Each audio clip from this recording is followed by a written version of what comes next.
All right, guys, welcome back to the Intel Extreme Masters career qualifiers here for Cologne, as we now have our next series on the way, and it's going to be a bit of a team kill. We have Sue versus Journey.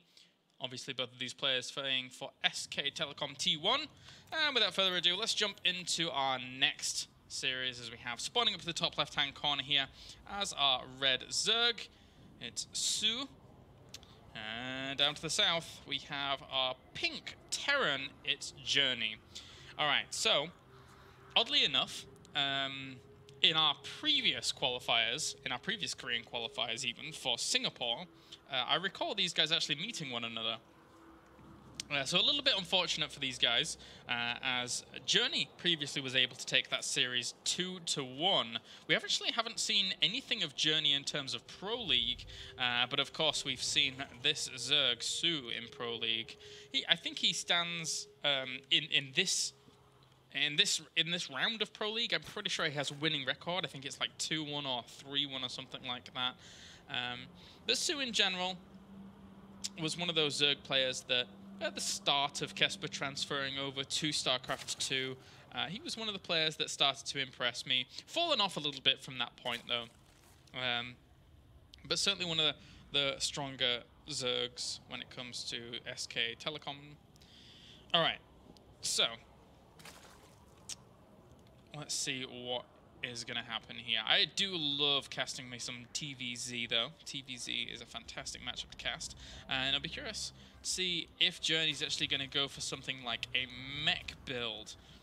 Would like to see some mech. Mech's always fun to watch nowadays.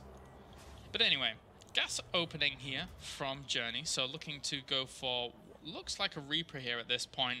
And Sue's going to get over there pretty quickly with Overlords. Having a little bit of a poke around, a sneak peek at what is going to happen here from Journey. Of course, Journey does have the option to go for Reactor if he wanted to, before Reaper, and then get out 2 Reapers afterwards. But he's just going to choose and opt for the initial Reaper that we mentioned before, which will keep him in good stead, and have a little bit of a look around, see what's going on against his Zergy opponent, who for now just has a spawning pool on the way, adds on a gas 2, just to make sure that he can transition on quite nicely. And for now, I'm curious to see how Journey's actually going to play out, because the only series that I can recall of his was the previous one in the Intel Extreme Masters. I don't think we cast it, but I think somebody else did via VODs. It may have been Thanius. I may not be recalling the right series. But regardless, Journey here does poke on forwards and have a little bit of a look around. He notices that expansion, he'll poke up here, and these Zerglings will try and buy time for the Queens to end up finishing up, which is all important, but a second Reaper's going to follow this as well. For now, though, just adding on that command center, adding on the factory. Second gas goes down, so there is an opportunity here for Journey to transition on to a bit more of a heavier tech-based aggressive maneuver here. Obviously, with that factory finishing up, and quite happily add on the Hellions, and they'll rendezvous with these Reapers to continue on the pressure. And then if he wants to, he can go for Cloak Banshees, which would be nice to see. But tries to poke up, sees and identifies the threat of the Queen on the high ground. Doesn't want to go any further, doesn't want to venture forth more so than he needs to. Nice little poking, but in the end, Sue's always going to be able to retreat on back from there. And there we have the Starport with Tech Lab. So pretty much the standard staple build coming out from Journey here, whilst Journey also just erects himself a little bit of a wall at the front of the natural. Sue's just holding on, not really bringing in too much gas, just going for that mineral focus. He only needed the gas initially for that speed, and then from there on he can throw them back into gas whenever he needs. But realistically, he really wants to get his third base up. He really wants to establish that.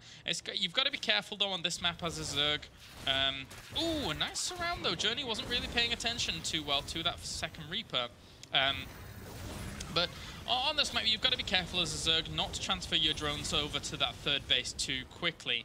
Otherwise, you are going to get them roasted up completely by Hellion numbers. And interestingly enough, he's actually stopped at 4 Hellions. Oh, okay, he starts production again. So he notices the 3rd. As I said before, you cannot transfer over there quicker than you should. It can be a little bit easier on other maps, but Polar Knight's one of the ones that's big danger zone for transferring over there too quickly. Nice control here by the Lings to try and catch that Marine, and he does get it and heads straight on out. But at the same time, one thing to note is that with that initial Reaper going down, there really isn't as much here for the Hellions to tank with.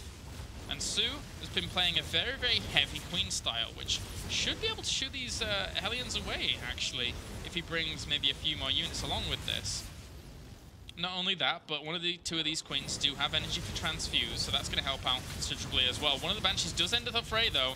Nice transfuse on one of those Queens. Should be able to push that away, but at the same time, Zergling's looking for the counter. Managed to break on in, kill the Hellions, and... well, these units are still going to try and go for it at the front, but I don't think they can do a whole lot. The cloak has been activated, but another transfuse will keep that Queen alive. Right now, Su has been so ridiculously cost-effective in this game that Journey's going to have a really hard time playing out of this. Unit count-wise, we have 55 workers to 25. Su has been on fire, really being able to shut down a lot of what Journey's been trying to attempt. And now his economy is pretty much in tatters. It's very difficult to recover from that position. He needs to do something with these Hellions. He has the offensive capabilities to make something happen. That one Zergling tries to dance away. And moving on the right-hand side now. That hatchery is very low. If Journey could somehow kill off a few drones, kill that hatchery as well, then maybe he could bring himself back in.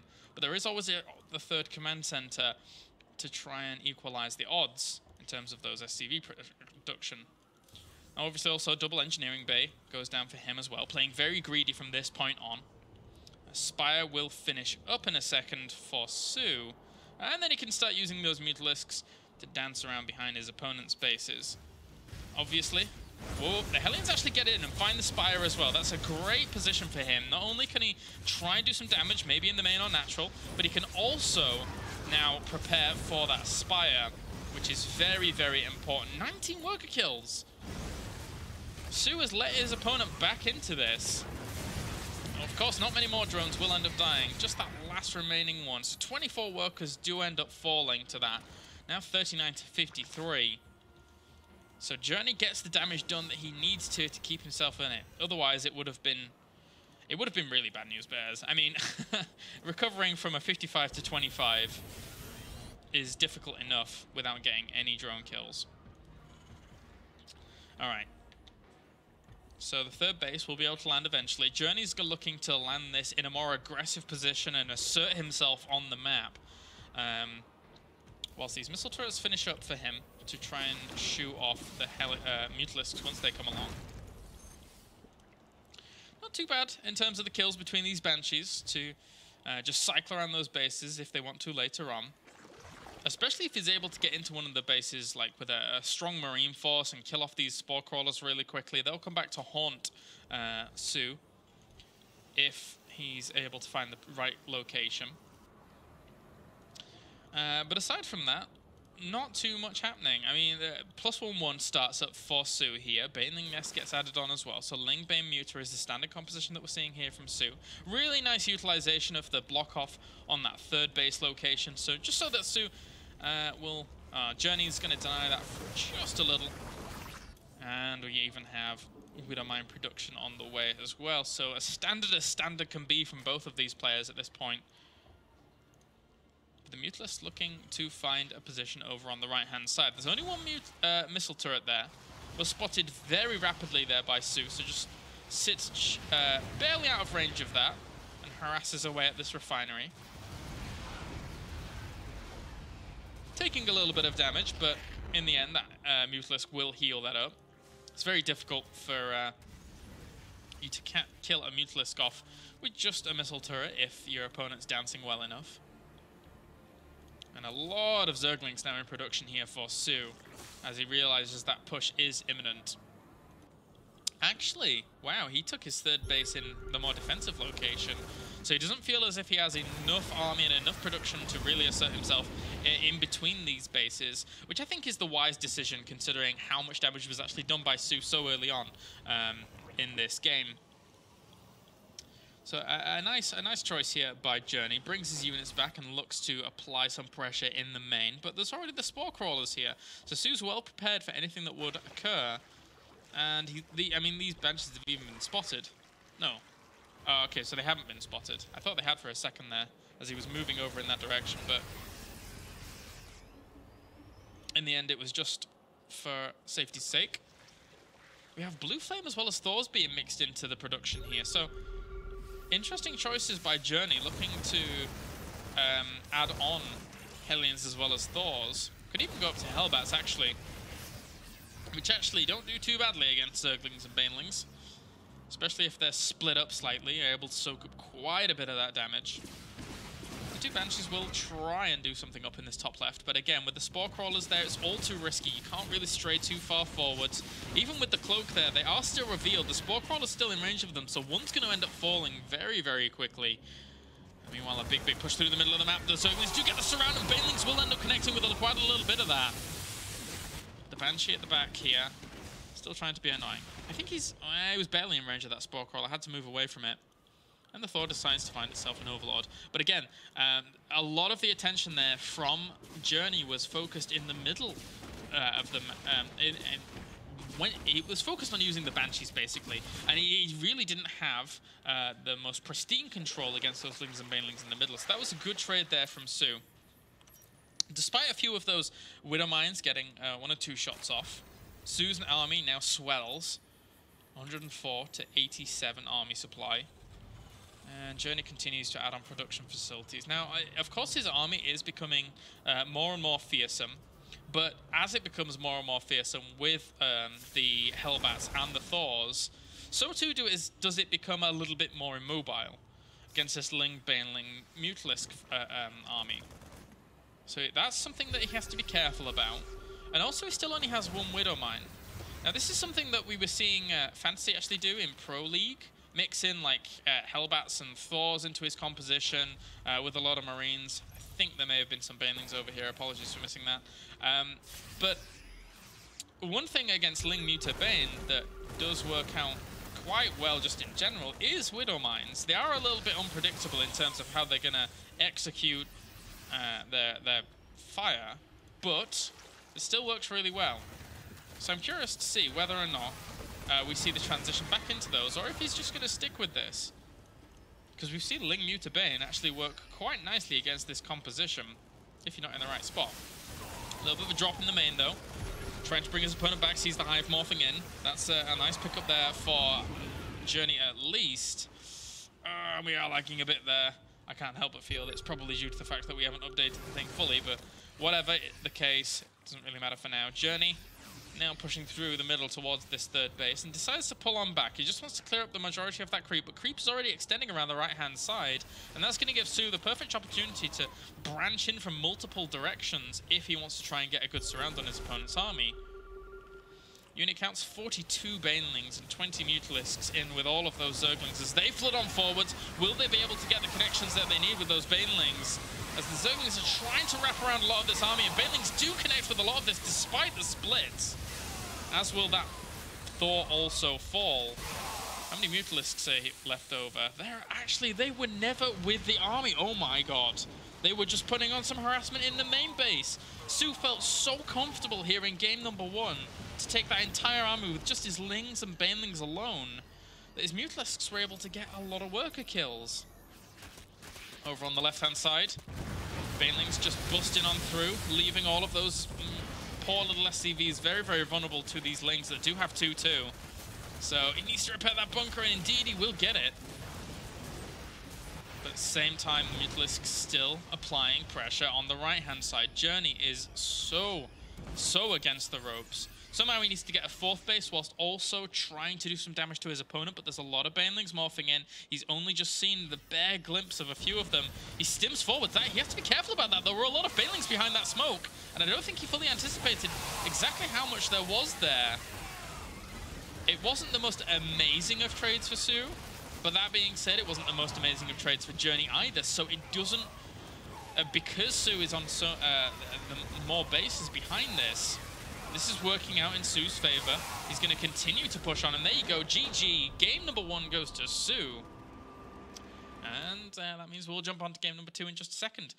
So a bit of an interesting game there. Sue managing to save his 3rd base pretty nicely. And I'm not sure what that says because it's in Korean. But we've got an invite to game number 2. Great. So, Sue 1 game away from advancing on. I will say good luck to these guys and quickly see if there's any extra updates in the bracket whilst this is loading. I don't see any. Sulky versus Hush. Parting advanced on versus Alicia. Right, okay, so Classic versus Dia is going to happen soon. Finn, tell Michael that he must try and get us Parting versus whoever that winner of that is. Alright, anyway, let's jump into this game. Try and get them to postpone it. It'd be great, thank you. Okay, alright, let's jump into game number 2. Sue versus Journey. Sue currently 1 game up, and he's going to be spawning up in the northern position here on Heavy Rain. And then down to the south, we have our pink Terran. It is Journey. Both of these players from SK Telecom T1, and I have my lovely producer Finn on the job to try and get us Parting versus either Classic or Dia. And also Wake, if you're listening, if you are listening to this cast, you can have a part in that as well. Maybe. We'll see. So, in other words, just go and get the games, guys. Alright, so Journey's going to be a bit more aggressive in this game. Which I don't mind too much. Sue's phenomenal when it comes to that mid-game against Terrans. And as we could see as well, one of the cool things for Sue during that previous game was that despite crushing every single wave of his opponent so thoroughly through the mid-game, he was still transitioning onto Hive anyway. He was just so far ahead after doing the damage that he did early on. He got 15 workers so early, and it can be simply just too difficult to recover from that. Alright, so Refinery's on the way. So it's going to be Proxy Reapers here for Sue. For Journey even, I should say. And Sue's going to try and get this going a little bit quicker with Hatchery First. Now, because this is Hatchery First, this is going to mean that his spawning pool is a little bit delayed. That's going to mean that his queens are a little bit delayed. So there's going to be a window of time here where Journey has an opening because Sue is going to have to micro his drones around, maybe spend some money on making needless buildings that have to be made from drones that are weakened. So this could work out in Journey's favor quite heavily, especially if he somehow gets a bunker somewhere, which he may end up trying. Are you going to try it, is the question. And yeah, he's being very, very sneaky about this. So he's going to try and throw down the bunker in between these bases. Bit of a brutal spot to go down here. And Sue right now knows nothing about this. The one Overlord will end up popping and should give him vision. There we go. As it does have more vision than a building. So he could bring off a drone to start focusing down this SCV. Maybe a second one, but he's decided that it's all too late. Wait a minute. Ooh, that Overlord just barely missed that barracks. But anyway, the Reaper is in. And he almost brings down that one drone. He could get it. Oh, he actually gets a different one anyway. So this is hard for Sue to deal with. Very, very difficult indeed. Again, because he went Hatchery first. Lings delayed. Queen delayed. Of course, the Lings are out now. And the SCV. Oh, the micro. He just barely squeezed out between those two drones. Or between all of those drones that were chasing him down. And the bunker does provide refuge. Looking to poke on forwards again. Queen's now out, though. That's going to help out a lot in this defense, as the Lings and Queen both go straight for the jugular here on this bunker. And, well, a nice cleanup in the end. But the thing is that that forced a lot more Lings to be produced than Sue would have originally liked to have been produced. If this barracks had been at home, then these Reapers would have been there a lot later, would have bought more time for the Queens, then they would have needed less Lings during all of that. Also, the bunker wouldn't have likely to have gone down. So Journey, in the end, I think he makes this work quite a bit. He got a few drone kills, and he's getting more Zergling kills. Has to be careful, though. He can't really jump up anymore with that many Lings out on the field, unless he knows absolutely 100% where they are. So he'll try and poke on at the natural, see if he can see the Lings there, and then maybe run back and try and jump up elsewhere. And also one of the great things about this for Journey is that during all of this harassment, he's noticed that his opponent doesn't have any gases. So he knows that speed isn't going to be out anytime soon, which makes it all the more potent because he knows he can stick around for quite a long time. Meanwhile, back at home, adds on Starport as well as Reactor with Factory. And he's going to poke in again. The Reapers are really doing work for him here. I gotta say, very, very good use of them. Despite really not getting too many kills as of late, in the past minute or so, it's still providing him with a good method to keep his opponent really on the ropes, really wary about any positioning, and still no indication for speed on the way. Of course, he does have the 2 gases that are being taken in the main, and they have been taken, but he really needs to add to those. And this has put a wrench in Su's works, just by looking at how many minerals that he has banked up right now. At one point, he had like 600 minerals banked up. Of course, he dumps a lot of that into drones. But ideally, he would like to have his 3rd base underway by now. And he's really not had room to do that. The Hellions now come along with this. Reapers are going to tank for these Hellions, and the Queens trying to berate away and get one Reaper. Actually, a slight mistake there by Journey. Could have ended up saving that. One Queen will end up falling. And certainly have to be very careful with that wounded Hellion. But now, wow, actually that's pretty cool that he brings the Viking all the way to the front as well. Because those Overlords are very vulnerable. And he knows that those are there guaranteed because of the Reaper and Hellion positionings.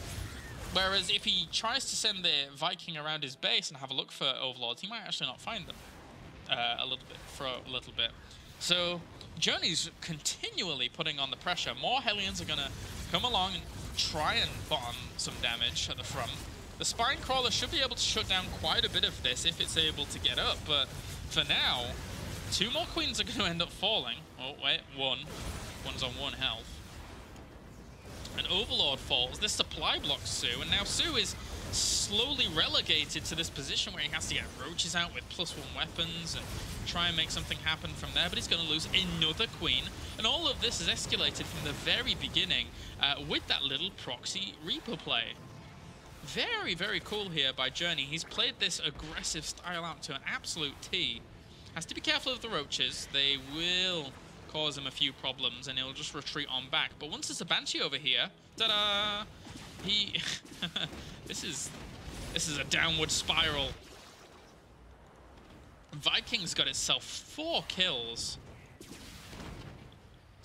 So, really, really cool play style here from Journey in game number 2. It really looks like he's going to force it to a 3rd game. And Journey wasn't going to go down without a fight in this series. I've got to be honest. I mean, after seeing that he was able to take out Su 2-1 in the previous series, during the Intel Extreme Masters Singapore qualifiers, then it really does give rise to the thought that, you know, Journey's probably not that bad. And he's shown it here. It looks like he's abandoning the entirety of his aggressive position now because he's a little bit too scared of how many roaches could come out. Especially after seeing the double evolution chambers as well at the front. He's like, well, do I really want to try and tackle roaches with 1-1? I should probably try and erect some kind of defense myself, because if I've seen that many roaches and I've seen these upgrades going down as well, he may try and bust me. So adding on the siege tanks is a very, very wise maneuver here by Journey. But he's looking to apply some more pressure over on the 3rd base, over on this right-hand side. And that's really kind of circumnavigating this entire middle area, where the roaches would all be funneling through if they were putting on pressure. So if there were a lot of roaches piling through the middle of the map, this would have effectively drawn those units back to try and defend the 3rd base. Of course, there are a few queens here trying to help out as well, but in the end, That's all a little bit too far out of the way, especially since he repositioned his Spinecrawler as well as all of the Queens, so the Hellions just get a free charge straight on into the main. Really, really good awareness here by Journey, realizing that everything would come over to that third base to try and defend it, and gets a few worker kills. So 8 in total, unit counts now 55 workers to 52. Still in favor of Sue, but Journey's army is in a far more substantial position in comparison. And look at this, we actually have Sue realizing that, you know, I've shown roaches so early on, I've shown this ranged upgrade so early on, this probably isn't the path I should be going down, especially since, you know, roaches with range or any range upgrades in this matchup is generally a mid-game kind of focus, and Sue does not feel like he can break his opponent in the mid-game, so he's going to go straight back into those melee upgrades, try and play this game out a little bit longer, go Ling Bane Muta, and then from there on maybe try and transition to something as well. But this is a smart move from Sue. I really don't think that he could make anything work with roaches and maybe even Hydralisks. It's something that we see come out a few times, but not too often. So that is why we're seeing that big transition away from that. I like it from Sue. Journey, though, his army's very formidable. I think we may end up just seeing him completely outright kill Sue at this point. Huh. I wonder... actually, it wouldn't matter anyway because Queens could shoot it from the low ground, but I wonder if siege tanks can reach that with these rocks down. But regardless, there's still a lot of firepower here for Journey. Army supplies 79 to 54. The Banelings are going to have to get very good connections with those Marines. But I don't think they're going to be really allowed to. There's a lot of aspects to this composition that you have to deal with from the Zerg's point of view. He does have the Mutalisks flying around at the back, but I don't even know if they'll come in and be useful at any time, as there are a few Marauders split at the front there to try and maybe catch out some of these Banelings where they could do. But now the full brunt of this force does move forwards. A really cool siege tank positioning just in general on this right-hand side as well. Very hard to get around to that one. With the support fire, Sue is in a lot of trouble here. Those Banelings don't even have centrifugal hooks. He drops a scan, realizing exactly where his opponent's army is, but meanwhile, that third base is guaranteed to end up falling. The Banelings do not have those centrifugal hooks, as we mentioned before, so they all end up falling, whilst there's plenty of Marines left there. GG. Journey will take the second game, and we are now into a third game indeed. So, 1-1 apiece. I am going to briefly check whilst we get invited to Frost for game number 3, whether or not we're going to be able to jump into the next one.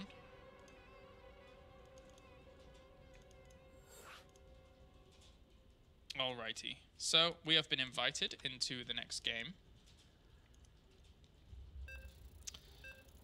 Okay, and the countdown has begun, so without further ado, we can get into Frost for our next game. Sue and Journey 1 apiece here at the Intel Extreme Masters Korea and Taiwanese qualifiers. A big thanks for joining me here. I understand that there is also Code A going on at the same time, but some pretty good games here nonetheless. The only downside, I guess, is the fact that we can't have the Code A players also playing in today, but a lot of time frame issues that go on here between. There's a lot of tournaments going on, so that's just how it is. All right, so let's jump into game number 3, as we have spawning up to the top right-hand corner our red Zerg. It is Sue, and then up to the top left, we have our pink Terran. It's Journey. Okay, so right from the get-go here, good positions for Journey. Little bit harder for Sue to really fully take command of the bases that he wants to, and he's going to be left with a few decisions to make. But also, he hasn't sent his Overlord in the right direction either, so it's going to leave him a bit in the dark for a while as to what he wants to do. But by the time his second Overlord gets into the correct position, or at least one would think it would, as it's heading straight to the middle of the map. By the time he gets to that point where, you know, there's Reapers been out maybe, but it looks like we're going to see CC first maybe. I can't, on this overlay, obviously see SCVs queued up, but I'm pretty sure that there are.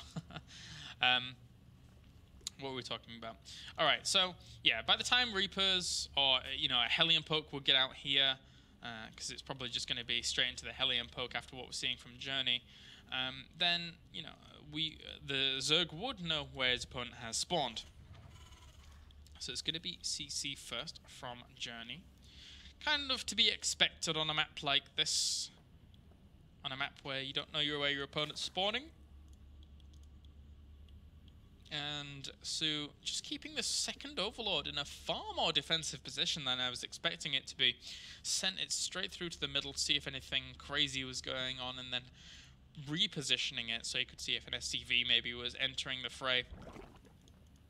But behind all of this, we've seen Su now take a bit quicker a gas than he has been doing in the past couple of games. Maybe because his opponent was pretty good with the Reapers. Su felt like that was a huge hindrance to him in game number 2. And certainly doesn't want to be falling to anything like that again. But now with gas on the way here for Journey. With the command center first opening, it is a little bit hard to really make a Reaper do anything, and that's why he's going to completely go around that. He's just going to save up this gas for the factory, and then try and go for some Hellion play. Also have the bunker being added on as well for some defensive purposes. So Journey's playing this game out far more economically than we've seen him in the past 2. Which I don't mind against Su. I don't mind too much. And there we go, there's the factory. It's a little bit tricky for him here, actually, with the building placements. There's not really too much room for him to actually add on a reactor. So he's going to have to move the barracks and then add on the reactor. And even... there we go, okay. So, just get that going. So it just took a little bit longer than it was expected to. A few seconds more, not too much. But then adds on the second refinery. So we could once again see the transition up to Cloak Banshees.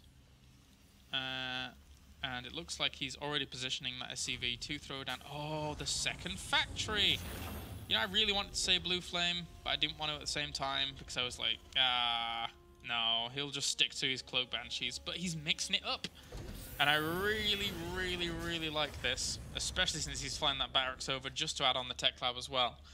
So, a cool play. A cool play. I say he was going to play economically, and yes, technically he is, with the command center being so early, but there's going to be a huge brute force assault with that Blue Flame to maybe catch Su completely off guard. And also, Overlords are going to have a really tricky time of getting in positions to ever spot that. The one Overlord that may have been able to spot this because of these spawning positions and because of his initial direction of his Overlord is this one, right down to the south, that's trying desperately to get up to, like, here, for example, and then poke in. But it's going to take ages for him to really make that work. Well, thankfully for Su, because he saw the Hellions at this particular moment, he does have that Roach Warren on the way. Safety Roach Warren to make sure that nothing is going to happen in too crazy a manner. But Journey is doing a very smart thing, keeping his, I want to say, odd Hellions at the back, because if you see an uneven number of Hellions at the front, you've got to be thinking, wait a minute, why do you have 5 Hellions instead of 6? Or something to that effect. So there's going to be quite a few out here very quickly. But he's adding on... oh, he's adding on the Baliness. He's getting a lot of links, and he's actually made 9 Roaches. The Roaches should be able to push this away, actually. Especially if he adds on even more Zerglings get produced. Now, he added on quite a few Overlords before that. So it's looking very aggressive here. Blue Flame, if he spots all of this moving out at the right time, he could punish this army by getting us around and then killing it off. But Blue Flame's now finished, and he does realize it now. Will he bring all of his units back, or is he just going to go straight for it? It looks like he is. This is going to be a very, very odd situation, as now it's going to be just trade for trade. He brings down the wall before anything can even happen, so he doesn't actually need Banelings to bust through this, but at the same time, the Hellions also going to work on that mineral line, killing off drone after drone. Journey's going to do quite a bit of damage. The Roaches and Queens in support here to kill off what they can, but 11 workers have already gone down. Meanwhile, the Roaches busting through at the front, trying to kill off as many SCVs as they all get pulled off the line as well. Lots of drones dying. We already have 15 gone, but also 15 SCVs in total have fallen. The Siege Tank, the saving grace here of Journey, should be able to push those away, and the Hellions have also all died as well. And in the end, it equalizes out pretty much. It's 23 workers to 23. So really, really bizarre little situation there, but we're going to see constantly still Su. I mean, he was producing a lot of units during that. He could easily go for another push if he wanted to. There's only one siege tank out, and during all of that, we didn't see Journey mining, so he wasn't able to get like a second siege tank fully in production quickly enough. He doesn't see those Zerglings just on the very edge, on the very cusp. He pokes forwards with those units, realizes that that wall's still up. There is a Widow Mine there as well, so it's going to be very, very difficult to break through to. And it looks like he's just going to recuperate his losses, get a lot more drones in production. 10 are on the way.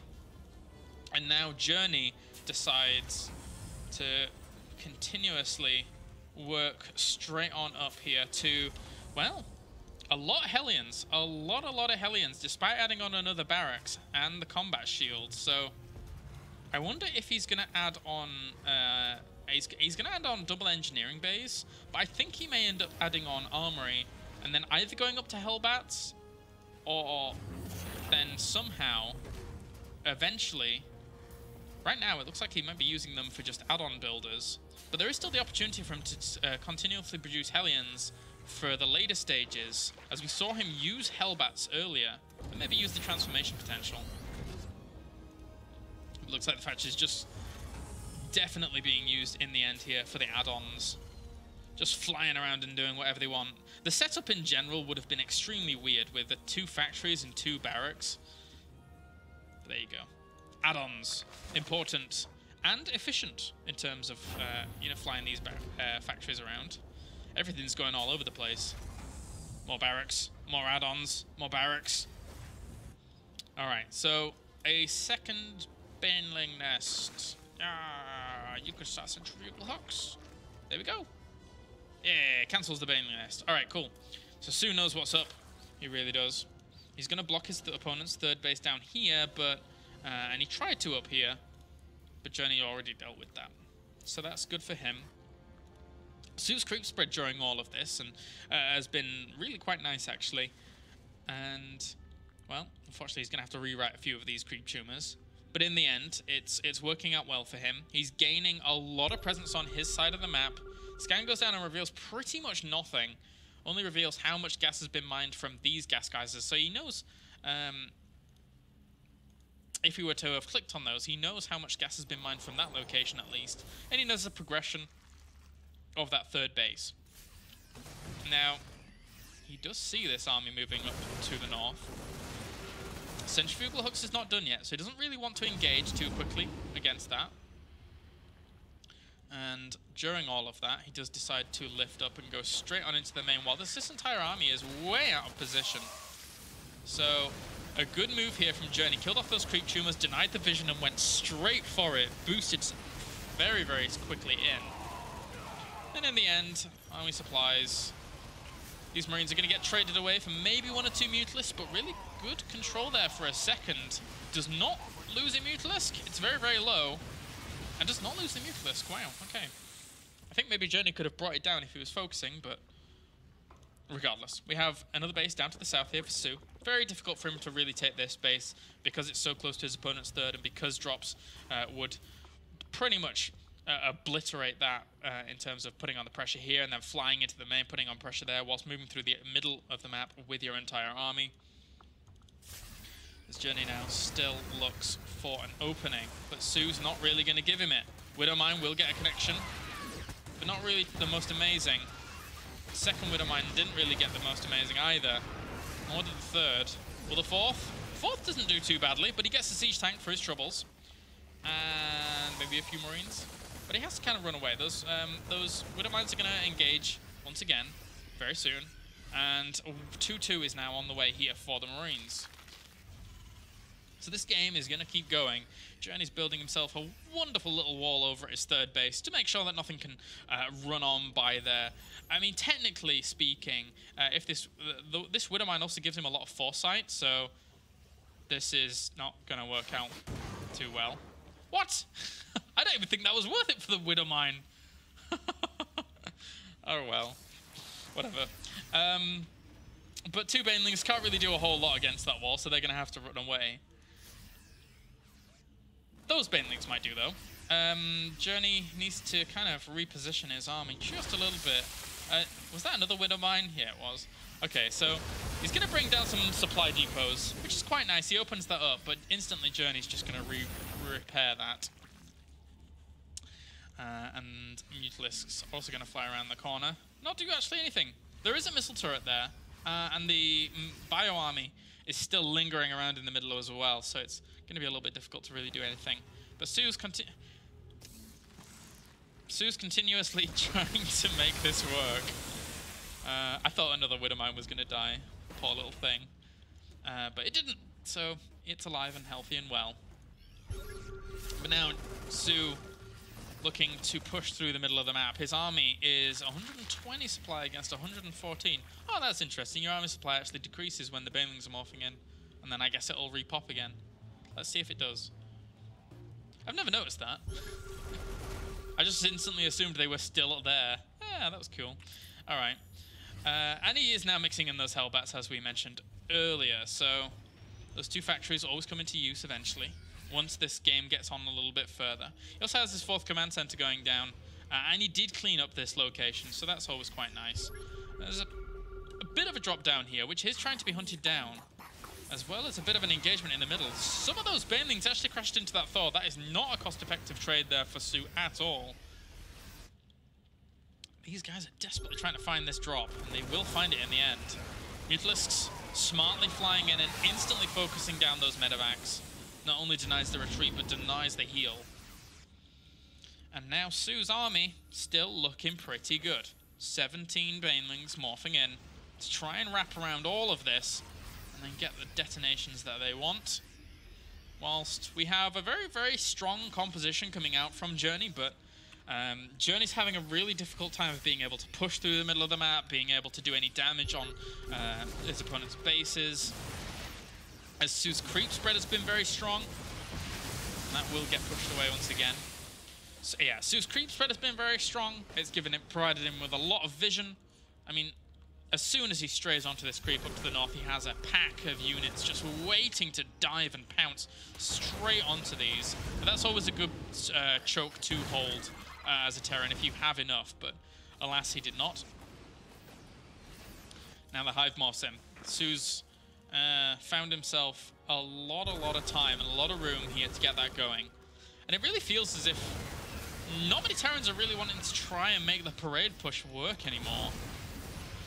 I don't know if it's with it because they don't feel as reliant in Widow Mines anymore, or they don't feel as comfortable using them, but we're really not seeing that much of it. A lot of Terrans now really favoring this Thor Hellbat Marine style, which, well, Link's Baneling and Mutas can try and shut down pretty heavily. Especially if you play the Mutalist style cleverly, you can do a lot with it. Banelings will clean that up, and we have another push down here, but that's still more Banelings morphed in. How many Banelings does he have right now? 55. Jeez. And Journey looking to pressure the 4th base. Will these Banelings be able to get the connections that they want? And yes, for the most part, a lot of them. Wow. 2 Thors didn't do too badly against some of those Mutalisks, but in the end, it all gets completely cleaned up. And now, it really feels as if Sue, with a lot of these Lings coming out, 3-3 on the way, as well as Adrenal Glands, I don't know whether Journey can secure this 4th base as easily as he would like to if we see some pressure being put on by Sue. His army right now, 92 against 118. And it looks like Sue does not want to go for any direct engagements here. He's just looking for medevacs where he can. Does find a few.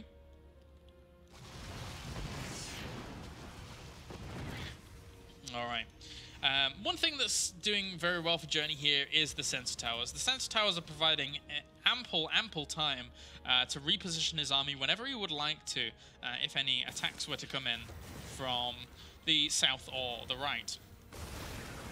But equally, Sue is saying, well, you have sensor towers, there's probably not too much point of me pushing forwards there, because I believe your reactions are good enough to be able to shut that down. Journey looking to press the 4th base.